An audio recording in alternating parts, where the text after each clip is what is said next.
sebuah novel yang berjudul Pulang yang telah ditulis oleh Terelie yang telah diterbitkan oleh Republik Nusantara pada tahun 2013. Novel ini setebal 552 halaman. Mengatakan Lina memenangkan kategori Kausalan Sastra Kalustiwa untuk kategori prosa pada tahun 2013. Pulang merupakan novel drama keluarga, sahabatan, dan cinta. Setelah sukses membesuk rindu, terbitan Republika 2014 yang mencetak bestseller, Terelie hadir dengan novel terbarunya, Pulang. Penulis yang telah menghasilkan lebih dari 20 buku ini menghadirkan novel dengan tema dan genre yang berbeda dibanding dengan novel-novel sebelumnya. Tema yang dihadirkan adalah perihal perjalanan sang tokoh utama mengarungi kehidupan melewati satu pertarungan ke pertarungan lainnya demi memeluk rak kesedihan dan kebencian, lantas menuju ujung, yakni pulang ke hakikat kehidupan. Nah, pada novel ini dimulai dengan ketegangan. Bab pertama, si babi hutan. Dibuka dengan adegan pertarungan sang tokoh utama, Bujang, melawan monster menakutkan, babi hutan raksasa.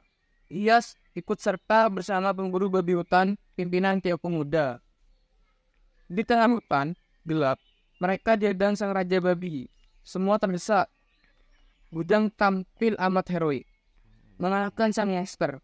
Sejak pergulatan itu, Bujang tak lagi memiliki rasa takut.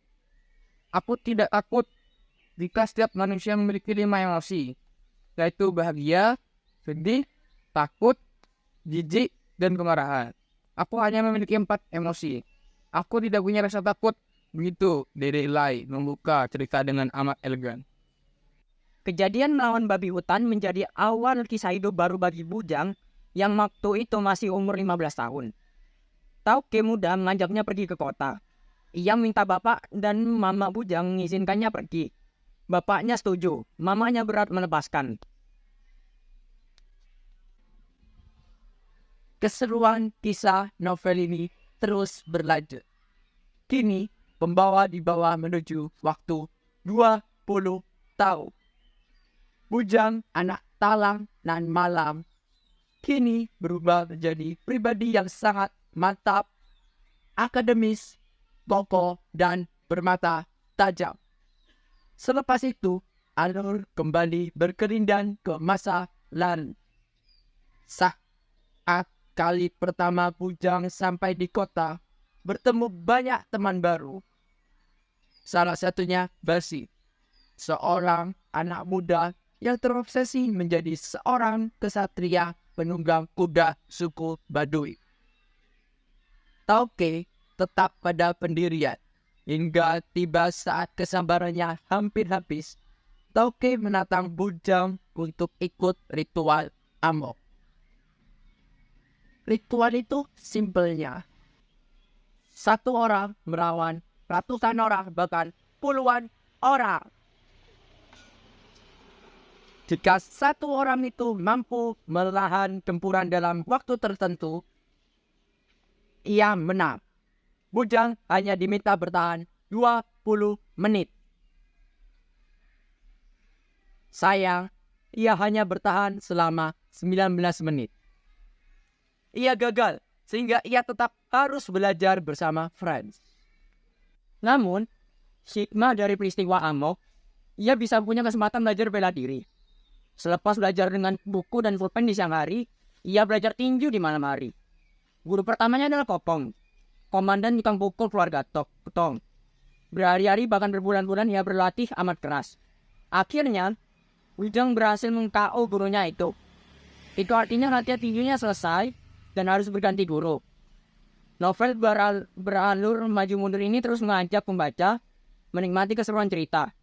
Pertarungan demi pertarungan yang mengesankan Juga perihal ekspansi keluarga Tong yang perlahan merangkak naik level dari penguasa shadow ekonomi tingkat provinsi menjadi penguasa shadow ekonomi rasional nasional bahkan internasional.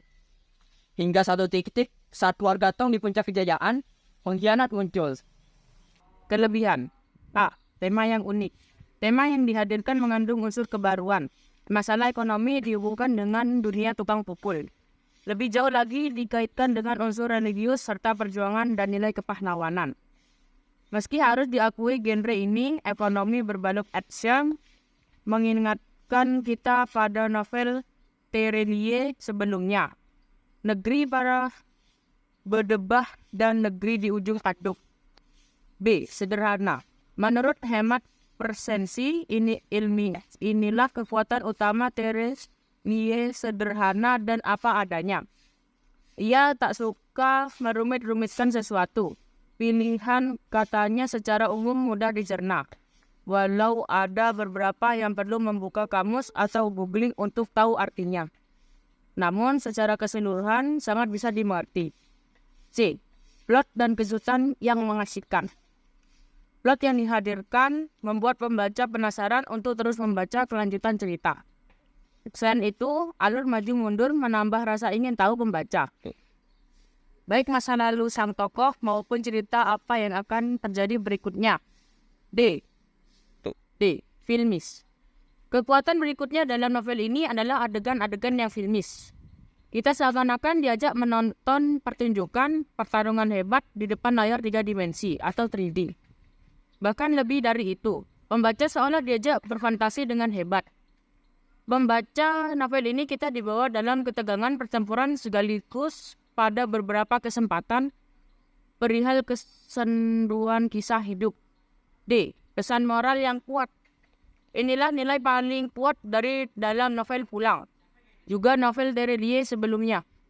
Sebuah karya yang baik sudah selazimnya menyisipkan pesan moral, baik tersurat maupun tersirat. Penulis yang kini tinggal di Bandung ini amat piawi membungkus nasihat dan pemahaman hidup dengan kemasan yang cantik. 2. Kekurangan.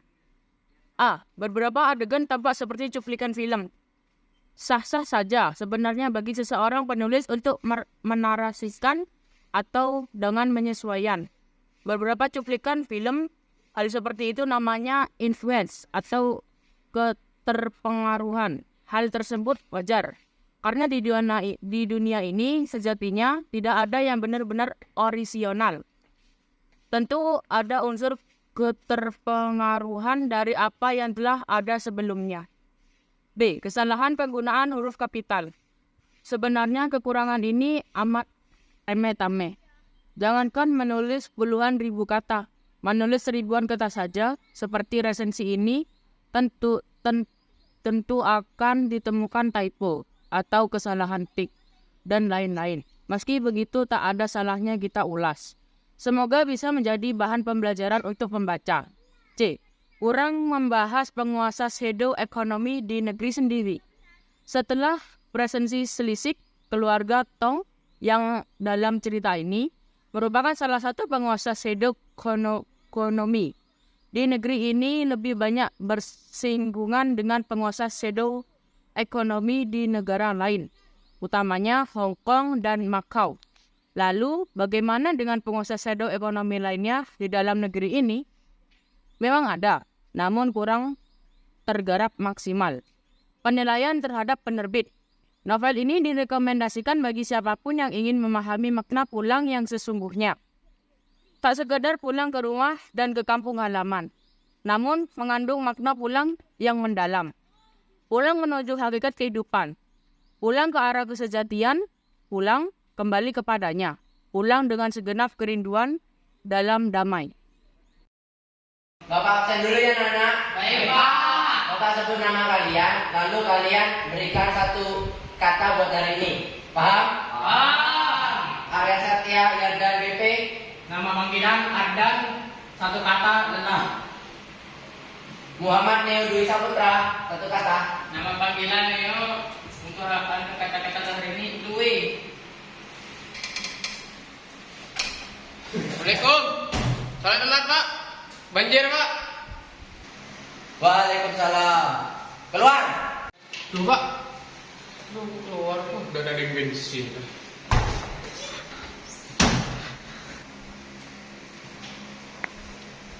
Maaf ya, Bapak telat. Loh, giliran saya telat, saya dimarahi. Giliran dia telat, saya dimarahi. Ini guru apa Hotman Paris ya nyari kesalahan orang? Aduh. Saya kan guru. Kenapa? Gak terima kamu. Keluar.